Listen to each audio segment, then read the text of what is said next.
નમસ્કાર વાળા વિદ્યાર્થી મિત્રો, ઓનલાઈન શિક્ષણની અંદર આપનું હાર્દિક સ્વાગત કરું છું. મિત્રો, આજે આપણે ધોરણ 10 ગુજરાતી વિષયના એમાં પાઠ 8 છત્રી વિષયનો અભ્યાસ આપણે કરીશું. પણ પહેલા તમે તમારી હાજરી નોંધાવી લેજો, ત્યાર પછી આપણે એની શુભ શરૂઆત કરીએ.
નમસ્કાર મિત્રો. તો પહેલા એમનો સાહિત્ય પ્રકાર છે અને એમના રચનાકાર લેખક છે એ આપણે જોઈએ. મિત્રો, લેખક છે રતિલાલ બોરીસાગર.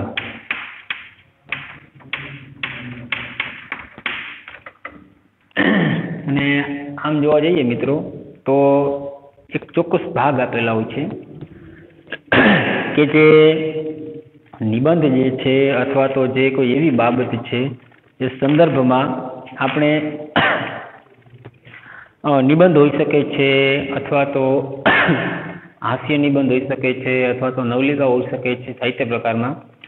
તો એ બાબતને ધ્યાન રાખતા અહીં જે સાહિત્ય પ્રકાર છે એ હાસ્ય નિબંધ છે.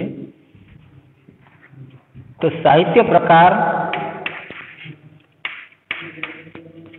હાસ્ય નિબંધ. નિબંધ આમ તો 7 પ્રકારના હોય છે, પણ મિત્રો અત્યારે આપણે એને કોઈ ચર્ચા કરવાની જરૂર નથી. નિબંધ જે છે એ 7 પ્રકાર હોય છે એના, પણ નેક્સ્ટ જ્યારે હું તમને એક લખાવી દઈશ, અત્યારે કોઈની જરૂર નથી. તો હવે જે હાસ્ય નિબંધ હોય છે, હવે હાસ્ય નિબંધના સંદર્ભમાં, નિબંધ એટલે કે જેની અંદર કોઈ બંધન હોતું નથી, તે એ ખાસ આપણે એનો અર્થ જોઈએ સાહિત્ય પ્રકારનો. તો નિબંધની અંદર કોઈ બંધન હોતું નથી, નિબંધ, બંધન ન હોય તે, એના જે પ્રકાર છે એમાંનો એક પ્રકાર એટલે કે હાસ્ય નિબંધ.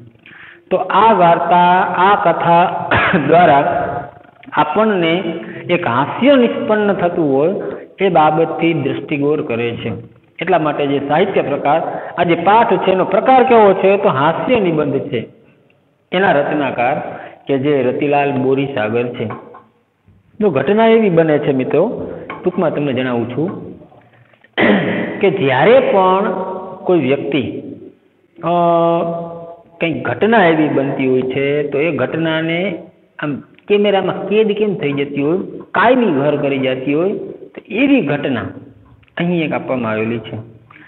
લેખક પાસે લેખક ખુદનો અનુભવ જણાવે છે કે જે રતિલાલ બોરીસાગર છે તે શીર્ષક આપણને આપેલું છે છત્રી. સ્વાભાવિક છે કે કોઈને કોઈની અંદર કંઈક વિશેષતા, ખૂબી, ખામી કંઈક ને કંઈક રહેલી હોય છે. એ વિશેષતા ગણાવી શકાય છે. દરેકથી કંઈક અલગ પડતું હોય તે વિશેષતા છે. તો મિત્રો, લેખકની અંદર પણ એક એવી બાબત હોય છે કે ભૂલવાની બાબત, અને એ ભૂલવાના સંદર્ભમાં લેખક ઘણી બધી એવી બાબત છે કે જે ભૂલી જતા હોય છે અને પોતાને મોટું નુકસાન વેઠવું પડતું હોય છે. હવે એ બાબત જો જોઈએ તો એક વખત લેખક છત્રી લેવા માટે દુકાને જાય છે, અને સ્વાભાવિક છે કે અમુક માણસો ચોમાસામાં જ ઉપયોગ કરતા હોય. છત્રીનું કાર્ય શું છે કે જ્યારે વરસાદ આવતો હોય ત્યારે આપણે આપણી ઉપર રાખીએ તો વરસાદથી આપણને રક્ષણ આપે છે. પરંતુ અમુક માણસો મિત્રો એવા હોય છે કે બારે માસ એ છત્રી રાખતા હોય છે. પછી કદાચ તડકામાં પણ ઉપયોગ લેતા હોય છે, અથવા તો ક્યાંય નહીં પોતાના સહારા સ્વરૂપે કે લાકડીનો જે દંડો છે એ પ્રમાણે પણ પોતાના ઉપયોગમાં લેતા હોય છે. લેખકનું કંઈક આવું જ હોય છે. પણ એક સ્વભાવ એનો જે નેગેટિવ પાસું જેને ગણાવી શકીએ, કે જે સારું પાસું ન ગણાવી શકીએ, એ ભૂલવાનો સ્વભાવ છે. હવે બને છે તેવું એક જગ્યાએ ત્યાં દુકાને જાય છે અને દુકાને જઈ અને એમ કહે છે કે મને સારામાં સારી છત્રી આપો. તો દુકાનદાર છે એક પછી બીજું પછી ત્રીજું એમ જે એની પાસે વેરાયટી હોય છે એ પ્રમાણે બતાવે છે. હવે કહે છે કે આ બધી છત્રી તમને બતાવેલી છે. દુકાનદાર કહે છે લેખકને કે હવે તમારે આમાંથી કઈ છત્રી જોઈએ છે? તો લેખક કહે છે કે મારે છત્રી તો જોઈએ છે, પણ એવી છત્રી જોઈએ છે કે જે કોઈ દિવસ ખોવાય નહીં. એવી છત્રીનું ધ્યાન તો કોને રાખવું પડે? એવી વસ્તુનું ધ્યાન કોને? કે જે ખરીદનાર છે એને જ રાખવું પડે છે. પણ મિત્રો, અહીં એક હાસ્ય ઉત્પન્ન થાય છે. એવું તો બની શકે નહીં. દુકાનદાર તો એની ક્વોલિટી બતાવે છે, અથવા એની ટકાઉની બાબત દર્શાવે છે, અથવા તો એની મજબૂતાઈ જે કાંઈ છે તે દર્શાવે છે, અથવા તો હલકી ભારે કિંમતમાં ઓછું વધારે હોઈ શકે છે, પણ ક્યારેય ખોવાય જ નહીં. તો એ તો ખરેખર કપડા ઉપર આધાર રાખે છે. પણ છતાંય દરેક જે છે પોતાના મિત્રો જે છે કે દરેક વ્યક્તિ જેને મળતા હોય છે એ એમને મંતવ્ય આપે છે કે તમારે એક કામ કરવું જોઈએ કે તમે એક માણસને નીમો કે જે તમારી સાથે રહી અને છત્રી રાખે તો કોઈ દિવસ ખોવાય જ નહીં. જો તમારો ભૂલકનો સ્વભાવ હોય તો પછી તમે છત્રી સાથે રાખો ને, એટલે કે છત્રી સાથે રાખો અને માણસ પણ સાથે રાખો, એક પગારદાર રાખો, જેથી કરીને એ માણસને તમારે પગાર આપવો પડે પણ કોઈ દિવસ તમારી છત્રી ખોવાશે નહીં. તો એ બાબત પણ સાચી છે. પણ ઘણી વખત મિત્રો એવું બનતું હોય છે કે કદાચ એ બાબત સક્સેસ નથી, કારણ કે દરેક વ્યક્તિ એવો હોતો નથી કે જે પોતાની સાથે એક માણસ રાખી શકે અને એનો પગાર ચૂકવી શકે. તો ઘણાએ એમ પણ કીધું કે તમે કામ કરો, જે છત્રી છે એનું જે કાળું કવર જે કાગળ આવતું હોય છે એ કાગળમાં તમે તમારું નામ, સરનામું, મોબાઈલ નંબર જે છે તે તમે આખો બાયોડેટા છાપી દો. કદાચ કોઈ છત્રી ખોવાઈ જાય તો એ છત્રી જેને મળે એમાં તમારું નામ, સરનામું, જે વિગત આપેલી છે એ વિગતે તમને પાછી મળી જાય. હવે એ બાબતે ઘણી બધી માથાકૂટ ચાલે છે, પણ ઘણા બધા એવા નુસ્ખા પણ મળે છે. પણ લેખકને થયું કે આ કાંઈક બરોબર છે. ઘણા એમ કહે છે કે ભાઈ તમે એવું ખોવાઈ જતી હોય તો તમે એવું કામ કરો કે ગળામાં, આપણે જેમ અત્યારના સમય પ્રમાણે ઘણા બધા વ્યક્તિઓ જે છે ગળામાં દોરી રાખતા હોય ને મોબાઈલ ખીચામાં રાખતા હોય, તો તમે એવું કંઈક કરો, ગળામાં દોરી રાખો અને જે ખમીસ છે, જે શર્ટ છે આપણો, ત્યાં તમે એ લટકતી રાખી શકો. પણ લેખકને એવું લાગે છે ચોમાસામાં આ જરૂર છે અને જો ભીની છત્રી હોય તો શર્ટ પલળે છે, એ વસ્તુ પણ શક્ય નથી. પણ એને આ કંઈક સારું લાગ્યું કે ભાઈ સરનામું, નામ લખાવવાથી કદાચ કોઈને મળે અને કોઈ સારો સજ્જન માણસ હોય તો એ છત્રી કે જે વસ્તુ જે છે અહીં છત્રી છે તો એ આપણને પરત મળી જાય છે. હવે એવું બને પણ છે અને હવે લગભગ એક વખત એવું બન્યું કે તેમને અમદાવાદ જવાનું હોય છે, રાજકોટ જવાનું હોય છે. હવે રાજકોટ જવામાં તે છત્રી લઈને તો જાય છે, એમાં નામ સરનામું આ તે વિગત બધી હોય છે. હવે એ જ્યારે રિટર્ન પાછા વળે છે ત્યારે ઘરે પહોંચતા એ છત્રી ખોવાઈ જાય છે. કોઈ કામ અર્થે રાજકોટ ગયેલા હોય છે અને એ જ્યારે રિટર્ન પાછા વળે છે ત્યારે ઘરે ખબર પડી કે એટલે છત્રી તો રાજકોટ ભૂલાઈ ગઈ. એક કિસ્સો એ પણ આપેલો છે જેનો આપણે અભ્યાસ કરીશું. હવે અમુક સમય પછી એ ભાઈનો પત્ર આવે છે કે ભાઈ તમે તમારી જે છત્રી છે આ જગ્યાએ તમે ભૂલી ગયેલા છો, હું રાજકોટથી છું અને તમારા નંબર સરનામું જે છે એ પ્રમાણે એક તાર ટપાલ આવે છે. તો લેખકને એમ થયું કે મારે પાછું, લેખક અમદાવાદ રહે છે અને મારે પાછું રાજકોટ જવું છે, શા માટે માત્ર છત્રી લેવા? તો ઘણા બધા એના મિત્રોએ કીધું કે ભાઈ છત્રી લેવા માટે તું જાસ પણ સોના કરતાં ઘણામણ મોંઘું થઈ જાય, જેની એક કહેવત છે કે ભાઈ તું ત્યાં જાસ તો ભાડું ના તે બધું ગણી તો પછી નવી છત્રી લઈ લેવાય. હા, કદાચ કોઈ કામ અર્થે જવાનું હોય તો ઠીક છે, પણ સ્પેશિયલ છત્રી લેવા માટે જવું તો એ ખરેખર ખોટી બાબત છે. છતાંય લેખકને થયું કંઈ વાંધો નહીં, પેલા માણસની મારે કદર કરવી છે, એને વસ્તુ મળેલી છે, મને એને આ પ્રમાણે જાણ કરેલી છે. આ તો કદાચ રાજકોટ છે પણ કદાચ રશિયા જવાનું હોય તો પણ હું ચાલ, એવો એનો મક્કમ નિર્ણય છે. એના બધા મિત્રએ કીધું કંઈ વાંધો નહીં. એ ત્યાં રાજકોટ લેખક જાય છે અને એ સજ્જન મિત્રની સાથે વાર્તાલાપ પણ કરે છે અને એક ઓળખાણ પણ એ પ્રમાણે લે છે.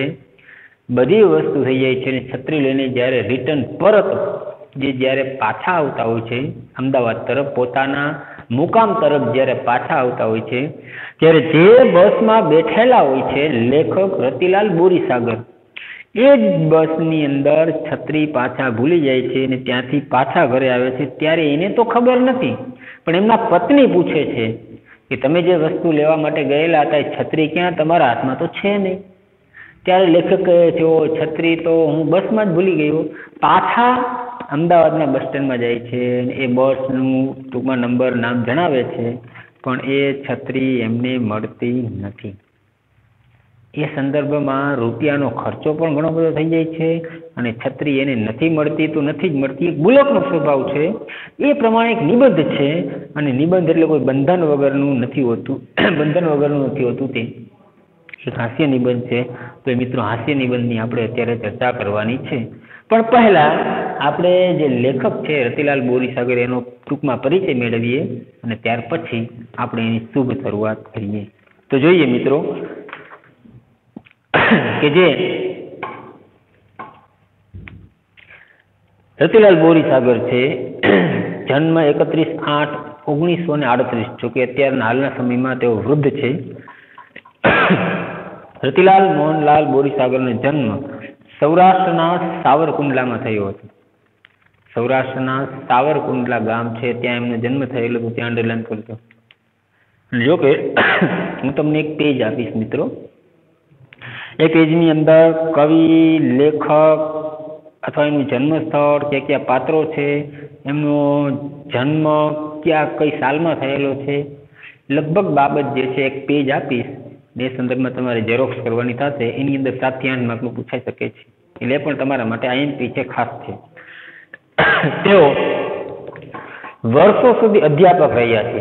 મિત્રો અધ્યાપક જે છે એ આની પહેલાના વિડીયોમાં પણ આપણે વાત કરેલી હતી, લાઈવ થયેલા હતા ત્યારે, છતાંય ફરીથી જણાવી દઉં. અધ્યાપક એટલે કોલેજના પ્રોફેસર છે. ધોરણ 10માં તમે અત્યારે અભ્યાસ કરો છો તો 11માં 3 પ્રવાહ, સાયન્સ, કોમર્સ અને આર્ટ્સ, જે કે જે 12 ધોરણ હોય છે. પછી તમે જે કોલેજ પ્રવાહમાં જાઓ છો તેમાં પ્રાધ્યાપક હોય છે, પ્રોફેસર હોય છે. એ પ્રોફેસર તેઓ રહી ચૂક્યા હોય છે, એટલે પ્રોફેસર તરીકે, અધ્યાપક તરીકે તેમને કામગીરી બજાવેલી છે. ત્યાર પછી એમને ગુજરાત રાજ્ય શાળા પાઠ્યપુસ્તક મંડળમાં નાયબ નિયામક તરીકે કાર્ય કરેલું છે. જે અત્યારે આપણી પાસે જે ટેક્સ્ટ બુક છે મિત્રો, એ ટેક્સ્ટ બુકના નિયામક હોય છે અને એ નિયામક નાયબ તરીકે પણ એમને કાર્ય કરેલું છે. એટલે કે ત્યાં પણ તેમને ફરજ બજાવેલી છે. ગાંધીનગર મરક આનંદલોક એન્જિયોગ્રાફી તિલક કરતા 63 થયા વગેરે તેમના હાસ્ય લેખોના નોંધપાત્ર સંગ્રહ છે. વળી પાછા જે સંગ્રહો જે છે તે આવેલા છે. તો ફરીથી મરક મરક છે, આનંદલોક છે, એન્જિયોગ્રાફી છે, તિલક કરતા 63 થયા વગેરે એમના હાસ્ય લેખો જે છે નોંધપાત્ર રહેલા છે. તેમણે સંભવામી યુગે યુગે હાસ્ય નવલ લખેલી છે. અને નવલકથા અહીંયા આપણે જે છે નિબંધ છે, નિબંધનું સ્વરૂપ નાનું હોય અને નવલ પછી મહાનવલ પછી નવલકથા જે આપણે કહેતા હોય એનું સ્વરૂપ મોટું હોય છે. તો એ એકદમ મોટું સ્વરૂપ છે કે જે સંભવામી યુગે યુગે એક હાસ્ય નવલ પણ લખેલી છે. અને રતિલાલ બોરીસાગર હાસ્યના લેખક છે એમ કેવું હોય તો કહી શકાય. અમુક જે લેખક છે એને ચોક્કસ આપેલું હોય. હમણાં જ આપણે આની પહેલાના જે વિડીયોની અંદર જોયેલું હતું કે પ્રેમાનંદ છે આખ્યાન લખવામાં સૌથી અગ્રેસર છે. અને ત્યાર પછી ઘણા બધા એવા જે છે કે ગઝલ જે છે તો ગઝલ બાલાશંકર કંથારિયા છે એને શરૂઆત કરેલી છે. અને ત્યાર પછી ઘણા બધા છે એવા સાહિત્યકારો કે જેની એકને એક બાબતમાં વિશેષ રુચિ હોય છે એ વધારે લખતા હોય છે. તો હાસ્યના સંદર્ભમાં વિનોદ જોશી પણ છે કે જે હું એવો ગુજરાતી, અને રમેશ પારેખ પણ છે, અને સાથે સાથે રતિલાલ બોરીસાગર એવા ઘણા બધા સાહિત્યકારો છે કે હાસ્યમાં એનું પ્રભુત્વ જાજુ હોય છે. હાસ્યમાં એને વધારે ગ્રંથો લખેલા હોય છે. તો અહીં હાસ્ય નવલ પણ છે. જો મિત્રો જે અત્યારે આપણે એનો પરિચય જે મેળવેલો છે કવિ પરિચય, હવે ત્યાર પછી જે પાઠની કથા વસ્તુ છે એ ટૂંકમાં આપણે જણાવીએ છીએ. પછી મિત્રો આપણે પાઠની શરૂઆત કરીશું કે જે છત્રી હાસ્ય નિબંધમાં લેખકના છત્રી સાથેના ઘણા બધા પ્રસંગો નિરૂપાયેલા છે. એ બાબત જો મિત્રો આપણે જોવા જઈએ તો તેમાં છત્રીની ખરીદી વખતે થતા અનુભવ અને વારંવાર છત્રી ખોવાઈ જવાથી અને સાચવી રાખવા માટેના જે ઉપાયોમાંથી જે હાસ્ય નિષ્પન્ન થતું હોય છે મિત્રો, એ અહીં આપણે છત્રી પાઠની અંદર વણાયેલું છે જેનો આપણે અભ્યાસ કરવાનો છે. તો મિત્રો તો અંતે છત્રી ખોવાઈ જતા એના ઉપર લખેલા નામ સરનામાના કારણે મિત્રો છત્રી મળી પણ જતી હોય છે. અને એને એક પત્ર પણ આવે છે કે જે આપણે અગાઉ એની કથા વસ્તુમાં વાત કરેલી છે. અને લેખક છત્રી લેવા રાજકોટ જાય છે, પણ જ્યારે પાછા આવે છે ત્યારે ફરી પાછી ઈની પોઝિશન બને છે, ઈની કથા બને છે કે છત્રી જ ખોવાઈ જાય છે, છત્રી જ ભૂલી જાય છે. તો અહીંયા આપણે જે પાઠ છે એની શીર્ષક સાર્થક ઠરે છે. જે વસ્તુ લેવા માટે ગયેલા હોય અને એ જ વસ્તુ ભૂલાઈને આવવી એ ખરેખર એવી બાબત છે કે જે ભૂલકણાપણું જેનો સ્વભાવ છે કે જે બાબત એ અહીં સાર્થક સિદ્ધ થાય છે. તો માણસનું ભૂલકણાપણું જે છે એ છત્રી જેવી સામાન્ય લાગતી વસ્તુ સાથે જોડીને લેખકે રતિલાલ બોરીસાગરે અહીં એક હળવું હાસ્ય નિષ્પન્ન કરેલું છે એમ કેવું હોય તો આપણે કહી શકીએ છીએ. તો હાસ્ય નિબંધ જે છે મિત્રો એની આપણે અત્યારે શુભ શરૂઆત કરીએ. તો જોયો, મોસમનો પહેલો વરસાદ પડ્યો ત્યારે હું છત્રી લેવા માટે શહેરના જાણીતા સ્ટોરમાં ગયો. જે મોસમનો પહેલો વરસાદ પડે છે મિત્રો ત્યાં બને છે એવું કે સામાન્ય આપણે જોઈએ તો ચોમાસાની સિઝન શરૂ થાય એટલે પહેલો વરસાદ પડતો હોય છે. ગુજરાતી મહિનામાં જોઈએ તો કારતક માગસર પૌષ મહા ફાગણ ચૈત્ર વૈશાખ જેઠ અષાઢ શ્રાવણ ભાદરવો અને આસો. તો અષાઢ મહિનાનો સમય અંદાજે આપણે ગણી શકીએ. અષાઢ મહિનો હોય છે અને ઓગસ્ટ સપ્ટેમ્બર મહિનો હોય છે અંગ્રેજી મહિનામાં. એ સમયગાળામાં લેખક જ્યારે છત્રી લેવા માટે મોસમનો પહેલો વરસાદ પડે છે ત્યારે છત્રી આપણને સંભાળતી હોય છે. તો છત્રી લેવા માટે લેખક દુકાને જતે એક જાણીતી સ્ટોરમાં જાય છે. ત્યાં અને જાણીતા સ્ટોરમાં નાની અને નાજુક છત્રી એમને દુકાનદારના જે વ્યક્તિ હોય છે, વેચનાર વ્યક્તિ, એને કહે છે કે નાની અને નાજુક છત્રી તમે મને બતાવો. દુકાનદારે જુદી જુદી સાઈઝની કેટલીક છત્રીઓ બતાવી. એક શ્યામા છત્રી મને ગમી અને દુકાને જાય છે. તો દુકાને દરેક પ્રકારની જે વસ્તુ જે છત્રી જે છે અલગ અલગ ભાવ કે એની ગુણવત્તાની દ્રષ્ટિએ અલગ અલગ છત્રી બતાવે છે. પણ લેખકને એમાંથી શ્યામા એટલે કે કાળા વાળવાળી રૂપાળી સ્ત્રી, અથવા તો ભીના પણ વાળ હોઈ શકે છે, ભીના વાળવાળી રૂપાળી સ્ત્રી. તો આ ભીના વાળવાળી રૂપાળી સ્ત્રી એટલે કે સારી છત્રી કહેવાનો ભાવ એવો છે. શ્યામ એટલે કાળું કાળામાં કાળી એમ પણ કહી શકીએ. પણ કાળામાં કાળી એટલે છત્રી જે છે મોટા ભાગની અત્યારે રંગીન જોવા મળે છે, બાકી એનું કપડું કાળું જ હોય છે. તો એ સંદર્ભમાં અહીંયા ભીના વાળવાળી રૂપાળી સ્ત્રી એવો અર્થ છે. તો એ છત્રી લેખક કહે છે કે મને ગમી ગઈ, કે જે સારી હતી.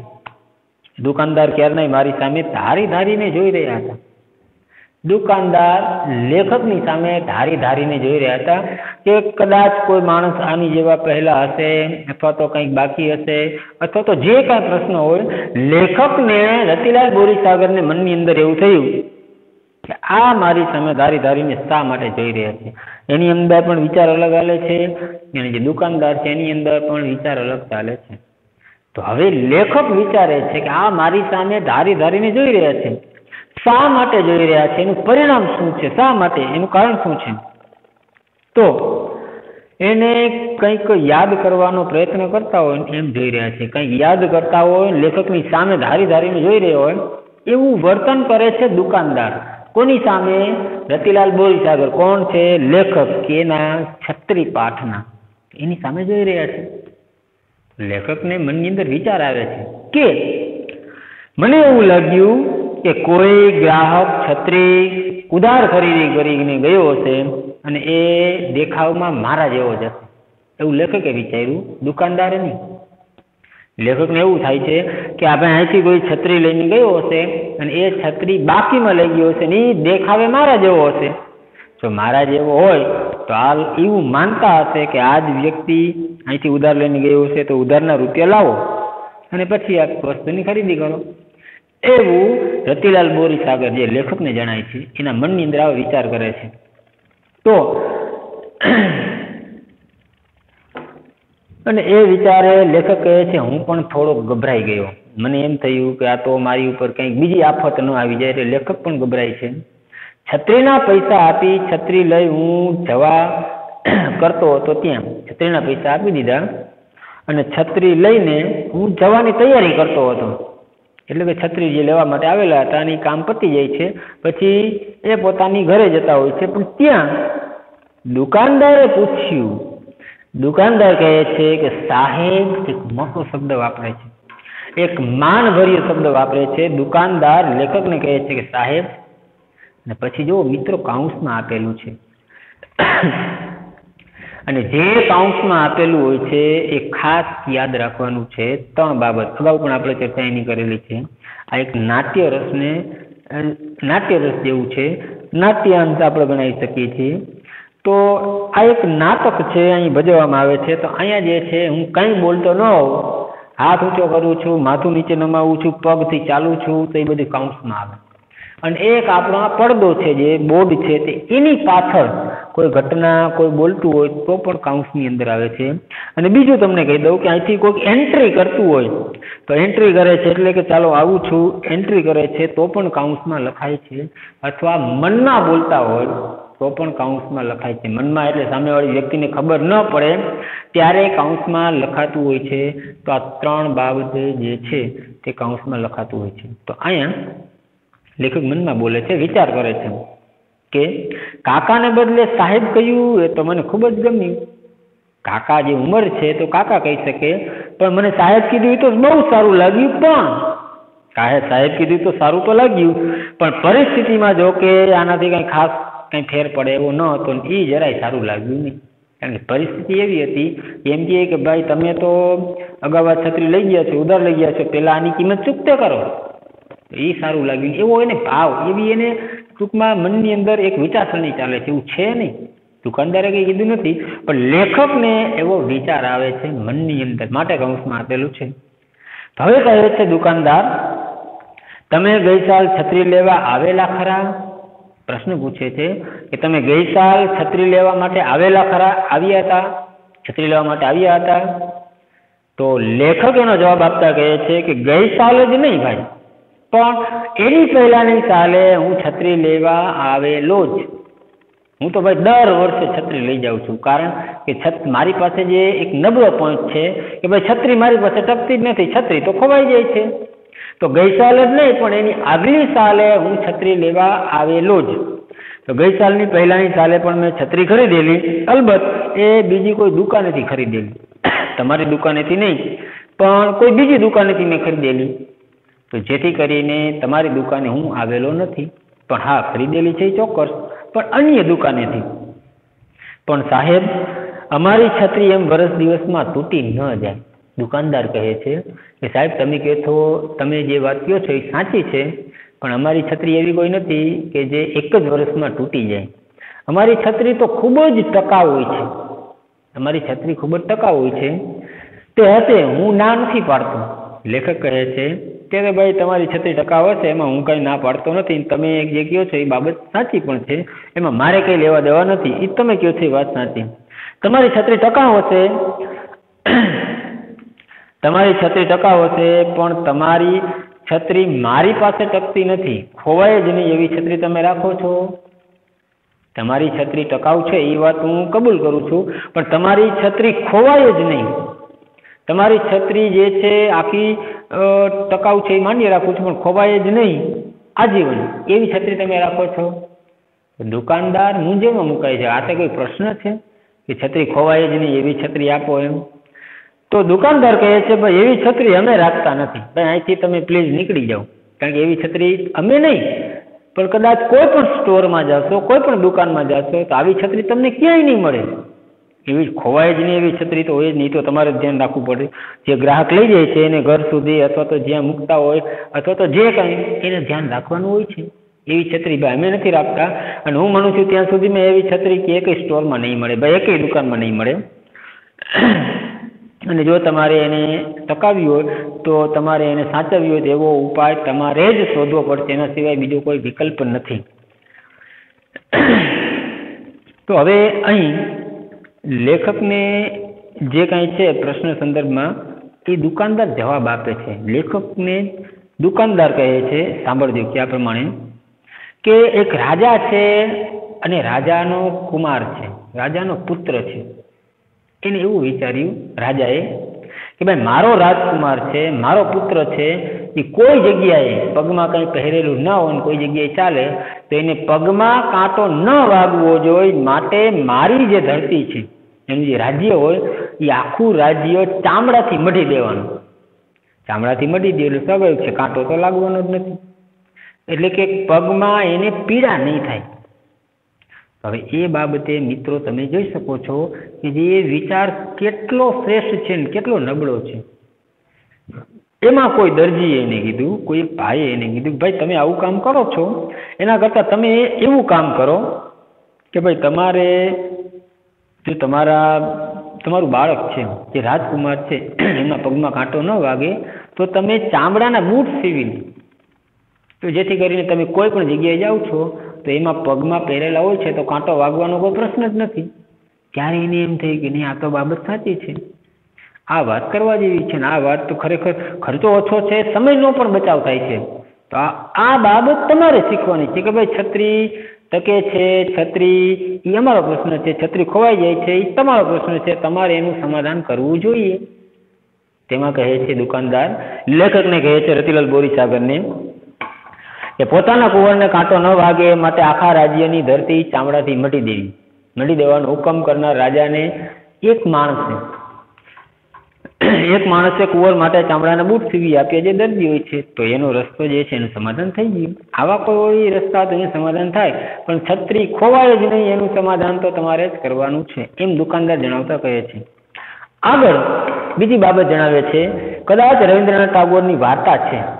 રવિન્દ્રનાથ ટાગોર એટલે કે જે શાંતિ નોબેલ પ્રાઇઝ વિજેતા જે છે, સર્વપ્રથમ નોબેલ પ્રાઇઝ જે છે 1903ની અંદર 1માં શરૂઆત થઈ છે, 3માં એમને મળેલું છે. તો એમને બંગાળી ભાષાના જે લેખક પણ છે, કવિ પણ છે, તો એમને જે પુસ્તકો લખેલા છે એમની વાર્તા ઉપરથી એક વસ્તુ સિદ્ધ થાય છે જે લેખકને જણાવે છે દુકાનદાર.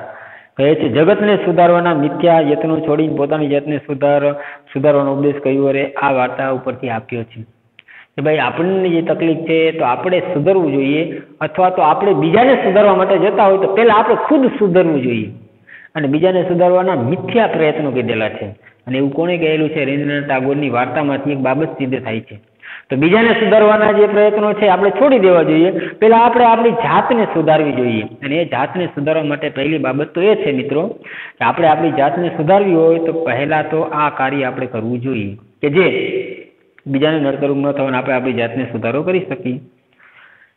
તો છત્રીની દુકાનના માલિકે ટાગોરના કાવ્યો કે વાર્તાઓને કદાચ નહીં વાંચ્યા હોય એવું લેખક વિચારે છે રતિલાલ બોરીસાગર, કે આ મને દુકાનદાર કહે છે પણ રવીન્દ્રનાથ ટાગોરની વાર્તા કે જે કાંઈ છે એને કદાચ નહીં સ્વીકારેલું હોય, નહીં વાંચેલું હોય, પણ એટલી બાબત તો ચોક્કસ છે કે પરંતુ ટાગોર વિશે કંઈ જાણતા નહીં હોય, પરંતુ તેઓ મને કદી ખોવાય નહીં એવી છત્રી શોધવાના ફાંફા મારવાનું છોડી છત્રી ખોવાય નહીં ઉપાય શોધવા સમજાવી રહ્યા હતા. તે મને એટલું સમજાય છે કે ભાઈ તમે જે છત્રી ખોવાય નહીં જેવા આઈડિયા કે જે નુસ્ખા આપે છે એટલી બાબત તો ચોક્કસ સિદ્ધ થાય છે. બીજી કોઈ બાબત ખબર પડતી નથી, પણ હા એક બાબત સિદ્ધ થાય છે કે જે મને જે કહે છે ને મારા હિત માટે કહે છે. તેમની વાત મને સાચી લાગી, પરંતુ જ્ઞાન મળવા માત્રથી કંઈક મળતું નથી. માત્ર જ્ઞાન મળી જતું હોય ને કંઈ મળી જાય એવું પણ ચોક્કસ નથી. તો અને મળેલા જ્ઞાનને આચરણમાં મૂકવું એ કાંઈ સહેલું પણ નથી. મળેલા જ્ઞાનને આચરણમાં મૂકવું હોય એ કાંઈ પણ સહેલું પણ નથી. એને પોતાના જીવનની અંદર મૂકવું હોય તો પહેલાં તો એને સંઘર્ષ કરવો પડે છે, એવું જીવન આપણે વ્યતીત કરવું પડતું હોય છે. તો એ બાબત પણ સિદ્ધ કરવી પડે છે. માટે જે દુકાનદાર કહે છે, લેખક કહે છે મારા માટે તો સારું જ છે, પણ મિત્રો કદાચ એને જીવનમાં ઉતારવું પણ અઘરું બનતું હોય છે. પણ એ કદાચ રવીન્દ્રનાથ ટાગોર વિશે કંઈ નહીં જાણતા હોય, પણ મારું હિત ઈચ્છે છે અને એની વાત મને સાચી પણ લાગે છે. તો એ સંદર્ભે લેખકને આ પ્રમાણે દુકાનદાર જણાવે છે. તો લેખક એનું પોઝિટિવ પાસું લે છે. તો મિત્રો અહીં સુધી આપણે પાર્ટ 1 રાખીએ છીએ. પાઠની શરૂઆત જે છે આપણે કરી ચૂકેલી છે પાર્ટ 1 ની અંદર. પાર્ટ 2 ની અંદર નેક્સ્ટ જ્યારે આપણે મળીએ ત્યારે આપણે પછીના પાઠની જે કાંઈ છે શરૂઆત કરશું, આગળ વધારશું. ત્યાં સુધી પૂર્ણવિરામ મૂકીએ છીએ. બાકીનું જે નેક્સ્ટની અંદર આપણે જોશું. તો થોડીક મહેનત કરજો, સાથે સાથે વાંચવામાં પણ થોડોક જે સમય છે તમારો વધારજો. બાકી પરીક્ષા માટે અહીંથી આજે છે બેસ્ટ ઓફ લક. સત્રાંત પરીક્ષા માટે સારું પરિણામ મેળવો એવી શુભેચ્છા. આભાર.